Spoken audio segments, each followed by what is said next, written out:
বন্ধুরা, চলে আসলাম আরেকটি ভিডিও নিয়ে তোমাদের সামনে। তোমরা সবাই কেমন আছো? আশা করছি সবাই খুব ভালো আছো। দেখো, আজ একটা রেসিপি নিয়ে তোমাদের সামনে চলে আসলাম। আজ নিয়ে এসেছি, দেখো, গোবিন্দভোগ চাল বা পোলাওয়ের চাল বলে। এইটা আমি 1 কেজি নিয়ে নিয়েছি। তাতেই লাগছে কিশমিশ। আমি বেশ কিছুটা কিশমিশ ভিজিয়ে নিয়েছি, তার সাথে কাজু হলে ভালো হতো। জলে ভিজিয়ে রেখে নিলাম তেজপাতা।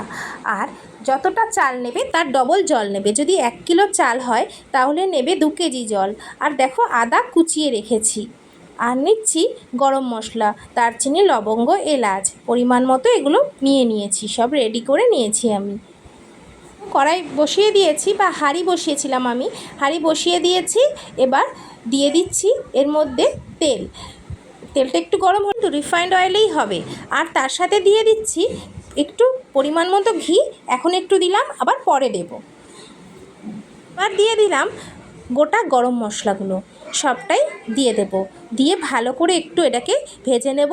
একটু হালকা যখন গন্ধ বেরোবে বা ফুটে ফুটে আসবে, তখন দিয়ে দিয়েছিলাম ওই যে আদা কুচিয়ে রেখেছিলাম, সেই আদাটা দিয়ে একটু নাড়িয়ে চাড়িয়ে দিলাম তেজপাতাটা। এবার একটু ভালো করে নাড়িয়ে চাড়িয়ে এটাকে ভেজে নেব কিছুক্ষণের জন্য।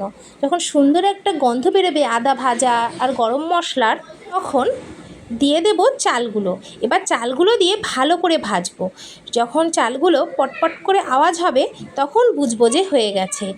আর বন্ধুরা, একটা জিনিস মাথায় রাখবে, সবসময় দোকানে যখন চালটা কিনবে, জিজ্ঞেস করে কিনবে নতুন চাল না পুরনো চাল।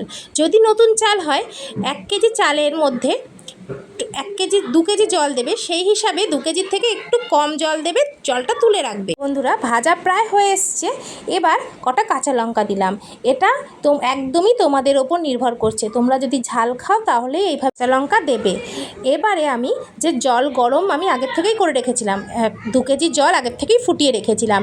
এবার জলটা পুরোটাই এর মধ্যে দিয়ে দেব। চলো তাহলে দিয়ে দিই। জলটা তো আমি দিয়ে দিয়েছি।